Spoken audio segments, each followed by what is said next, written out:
안녕하세요. 세무법인 청년들 염정희 세무사입니다.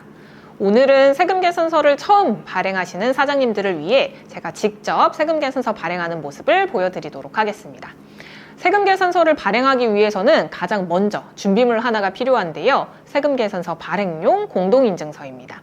그래서 공동인증서를 어디서 다운로드 받는지 먼저 살펴보도록 하겠습니다. 일단 저는 신한은행 인터넷 뱅킹 사이트에 접속했고요. 사장님들께서는 본인이 사용하시는 주거래 은행의 인터넷 뱅킹으로 접속하시면 되겠습니다. 일단 신한은행 사이트에서 저는 이제 기업으로 세금 계산서 발행용 공동인증서를 다운로드 받을 거기 때문에 기업을 선택했고요. 공동인증서는 인증센터에 가시면 이제 다운로드 받으실 수 있습니다. 인증센터를 클릭하고 인증서를 발급받도록 하겠습니다. 인증서 발급, 재발급을 클릭하고 이제 클릭해서 넘어오시면 인증서 종류가 여러 가지가 있습니다. 실제로 공동인증서를 다운로드 받다 보면 사장님들께서 이 질문을 굉장히 많이 하십니다. 인증서 종류가 여러 가지가 있다. 이 중에 뭘 다운로드 받아야 되냐라고 물어보시더라고요. 일단 첫 번째 종류를 보면 은행, 신용카드, 보험용이 있습니다.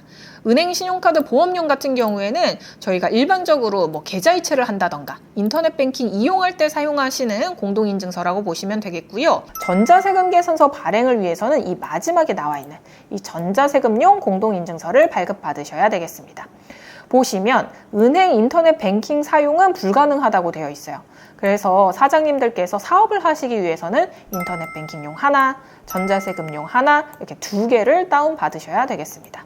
다만 두 개로 사용하는 게 조금 번거롭다라고 하시는 분들은 이 가운데 있는 법용을 사용하실 수도 있는데요. 이 법용 같은 경우에는 수수료가 꽤 높기 때문에 이 수수료도 감안해서 선택하시면 좋을 것 같습니다.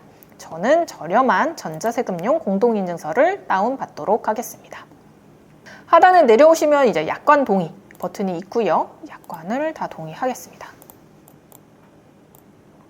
그 다음 화면으로 넘어오면 첫 번째로 본인 확인 화면이 나왔는데요. 이용자 아이디와 사업자 번호를 입력하게 되어 있습니다.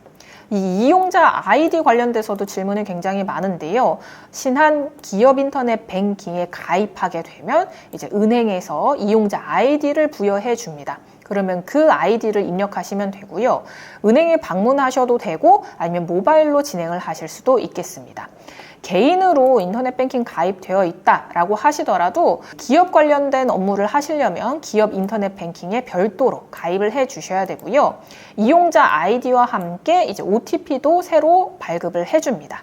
이 두 가지를 가지고 나머지 인증서 발급 절차를 진행했고요. 저는 이미 발급을 받은 상태라 다음 절차로 넘어가 보도록 하겠습니다. 공동인증서까지 다운로드 받았으면 홈택스에 접속을 해서 실제로 세금 계산서를 발행해 볼 텐데요. 홈택스 사이트에 들어왔고요. 이제 로그인을 할 텐데요. 금융인증서로 로그인 하시거나 아이디로 로그인을 하실 수가 있는데요. 저는 공동인증서, 발급받은 공동인증서로 로그인해 보도록 하겠습니다. 공동인증서를 선택하시면 제가 갖고 있는 이제 공동인증서 목록이 뜨게 되고요. 이 용도를 보시면 금융결제원, 전자세금용이라고 나와 있는 공동인증서가 전자세금 계산서 발행용 공동인증서입니다. 클릭하시고 비밀번호를 입력하신 뒤에 로그인하시면 되는데요.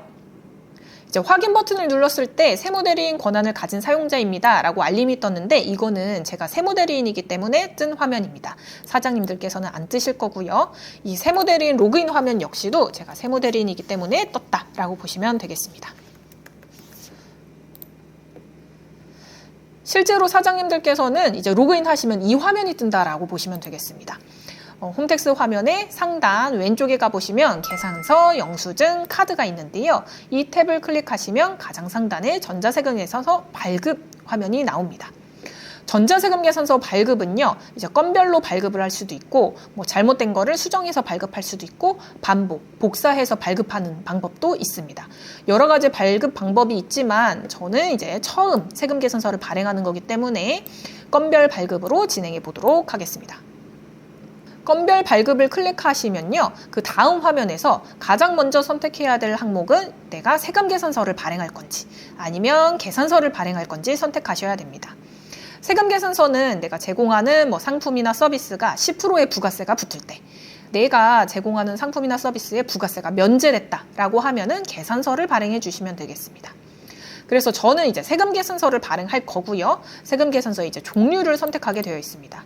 일반 같은 경우에는 10%가 붙을 때, 영세율 같은 경우에는 내가 수출을 하는 경우에, 혹은 이제 정책적 목적에 따라서 이제 세율이 우리가 알고 있는 10%가 아니라 이제 0%로 적용을 받을 때 클릭해 주시면 되겠습니다. 이제 위수탁 같은 경우에는 내가 갖고 있는 물건을 판매하는 게 아니라 다른 사람의 물건을 이제 대신 판매해 주는 경우에 선택하는 거라고 보시면 되겠고요. 위수탁의 경우에도 이제 영세율이 적용되는 경우에는 이 동그라미를 클릭해 주시면 되겠습니다. 그 다음으로 선택할 내용은 공급받는 자의 구분인데요. 이제 거래 상대방이 유형이 사업자인 경우에는 사업자 등록 번호로, 개인인 경우에는 주민등록번호, 개인 중에서도 이제 외국인인 경우에는 이제 외국인으로 클릭하시면 외국인 등록번호로 발행해 주실 수 있겠습니다. 이제 하단으로 내려오시면 공급자, 매출이 발생한 사람은 이제 저이기 때문에 제 정보가 자동으로 끌어와져 있다라고 보시면 되겠고요. 공급받는 자, 거래 상대방의 이제 정보를 입력하게 되어 있는데요. 여러 가지 정보가 있지만 이제 별 표시가 붙어 있는 것들이 가장 필수적인 정보라고 보시면 되겠습니다. 이 세 가지는 반드시 입력을 해주셔야지 세금 계산서가 발행되는데요. 사업자 등록번호 먼저 입력해 보도록 하겠습니다.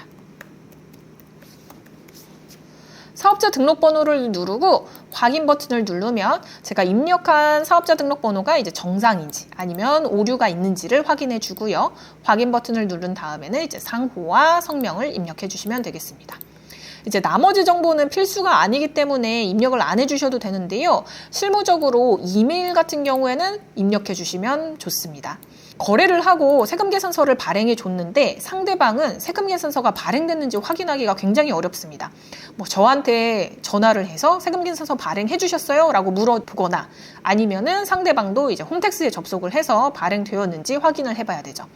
그렇다 보니까 그런 번거로움을 줄이기 위해 거래 상대방의 이메일 주소를 입력해 주는 건데요.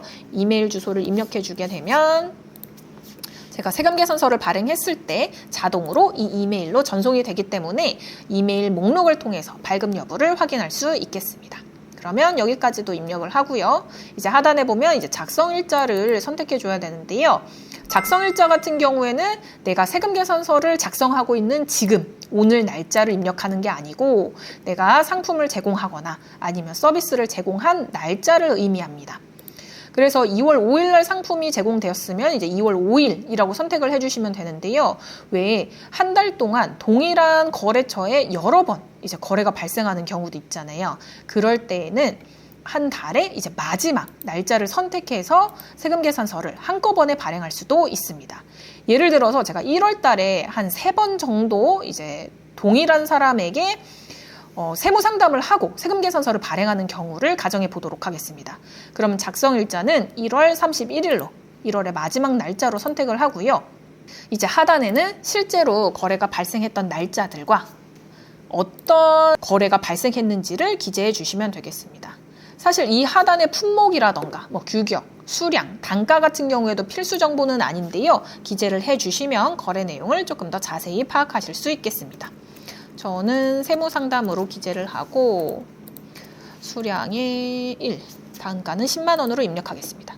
그럼 공급가액과 세액 같은 경우에는 필수적인 정보인데요. 이 공급가액 같은 경우에는 부가세를 제외하고 순수하게 내 매출이 얼마인지, 세액 같은 경우에는 부가세를 의미합니다.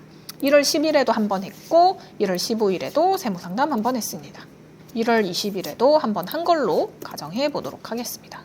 이렇게 3번의 상담을 진행했고요. 만약에 이 33만 원을 현금으로 받았으면 현금란에 아니면 수표, 어음을 받은 경우에는 각각 기재를 해주고 돈을 못 받은 경우에는 외상미수금에 입력해 주시면 되겠습니다. 하지만 이 하단 정보도 이제 필수는 아니기 때문에 생략하셔도 상관은 없습니다. 그 다음에 하단에 보면 이 금액을 청구하겠습니다. 혹은 이제 영수함으로 해서 이제 선택을 하고 발급하게 되어 있는데요. 청구는 아직 돈을 못 받은 경우에, 영수는 이미 돈을 받은 경우에 선택해 주시면 되겠습니다. 그 다음으로는 이제 발급하기 버튼을 누르게 되고요. 발급하기 버튼을 눌렀더니 전자세금계산서를 발급하시겠습니까? 발급한 전자세금계산서는 삭제가 불가능합니다 라고 떠 있습니다. 이제 전자세금계산서는 한번 발급하면 삭제라는 기능이 없기 때문에 국세청에 계속해서 기록이 남게 되고요. 혹시라도 이제 잘못된 정보가 들어갔다라고 하면 그대로 둬서는 안 되고요. 수정세금계산서를 발행해 주셔야지만 내용이 정정됩니다. 그래서 수정세금계산서 발급하는 내용은 다음번에 다시 한번 알려드리도록 하겠습니다. 그래서 정보가 다 맞았다라고 하면 이제 확인을 하고 세금계산서 발행용 공동인증서를 다시 한번 선택하고 비밀번호도 입력합니다. 그래서 확인 버튼을 눌러주시면 이렇게 전자세금계산서가 발급됐다. 발급 승인 번호 이런 정보들이 뜨게 되면 세금계산서 발급이 완료되신 거고요. 이제 세금계산서 같은 경우에는 작성일자를 기준으로 해서 다음 달 10일까지 꼭 발행해 주셔야 됩니다. 만약에 이 10일을 넘기신 경우에는 지연 발급으로 인해서 공급가액의 1% 가산세가 붙게 되어 추가적으로 세금을 납부하게 되어 있고요. 나만 붙으면 괜찮은데 거래 상대방에게도 이제 0.5%의 가산세가 붙기 때문에 기한 내에 꼭 발급해 주시길 바라겠습니다.